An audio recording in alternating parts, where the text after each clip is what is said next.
Hello wana wa Afrika, chionda. Tunasema tunakwenda katika kitu wanaita the white poison. Wanasema njama za Vatican. Leo tunakwenda kumwangalia mtu mmoja anaitwa John C. Kahuni na Nicholas Badre. Andrew Jackson alishinda urais wa kishindo mwaka 1828. Makamu wake wa rais akawa John C. Kahuni wa Carolina ya Kusini.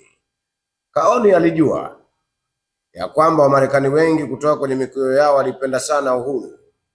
Kwa kipindi hicho biashara ya utumwa kwanza ilianza kupingwa na nguvu na majimbo yote yaliyokuwa yamenunuliwa kutoka kwa Ufaransa na Hispania yakawa huru.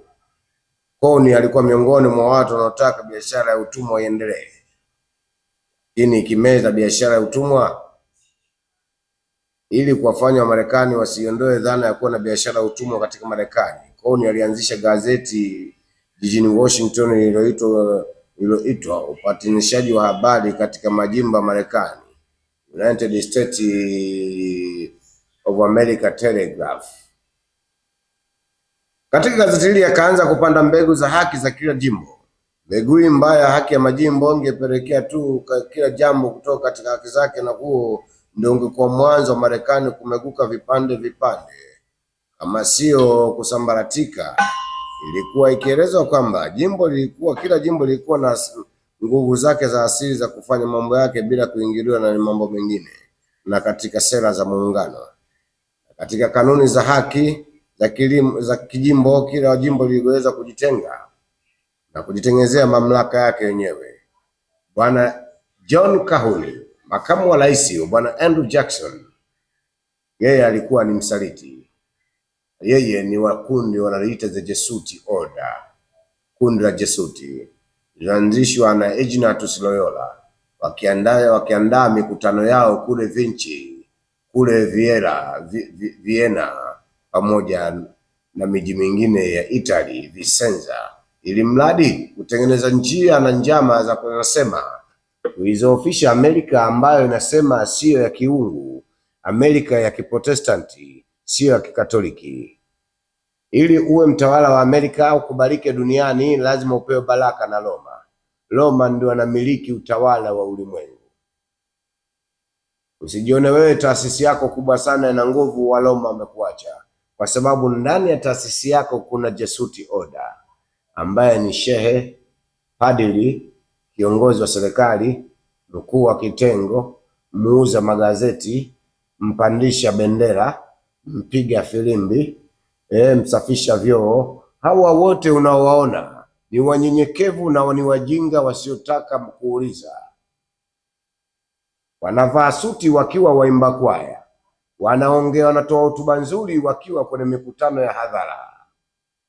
Ni wakimya mno katika vurugu, ni wakimya mno wakiwa katika vurugu. Hawa ni Jesuit, wameinfiltrate kila idara ya ulimwengu.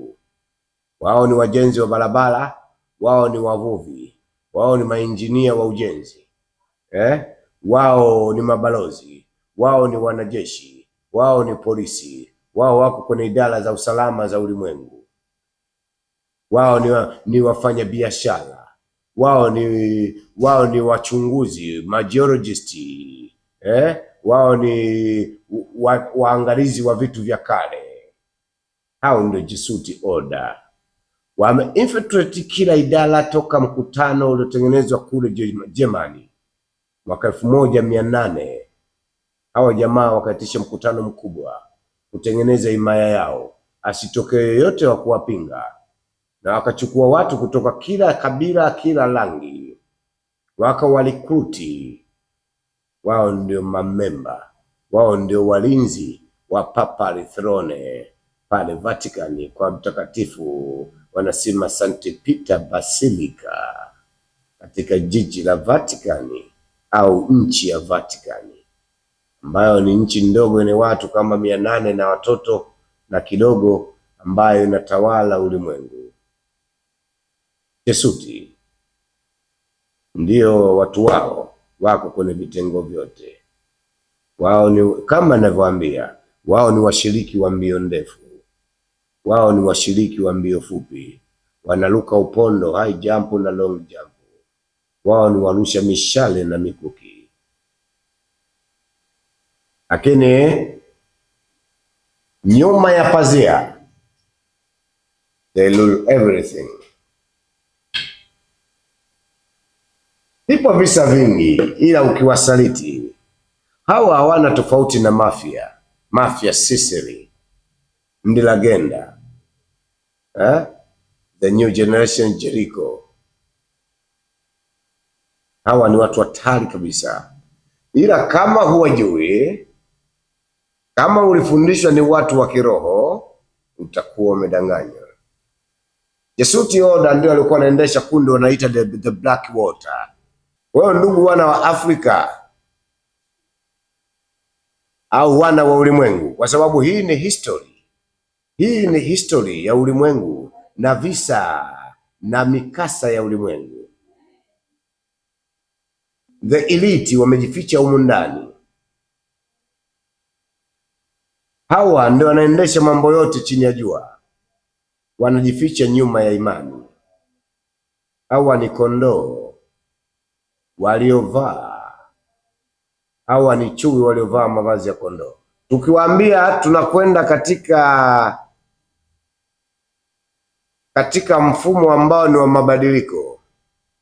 Mfumo huu wa mabadiliko ndio maana unaelewa kwamba everything is open, naked, truth shall prevail. Ukuu na ukweli utaendelea kuwa wazi. Ulimwengu utaobey, kwa sababu nature inapohitaji ukweli uwe wazi, uko wazi. The age of accuracy, the kipindi cha ukweli, ni kipindi cha kutambua, the time of knowing and the truth. Otepu, wana wa Afrika, amenira.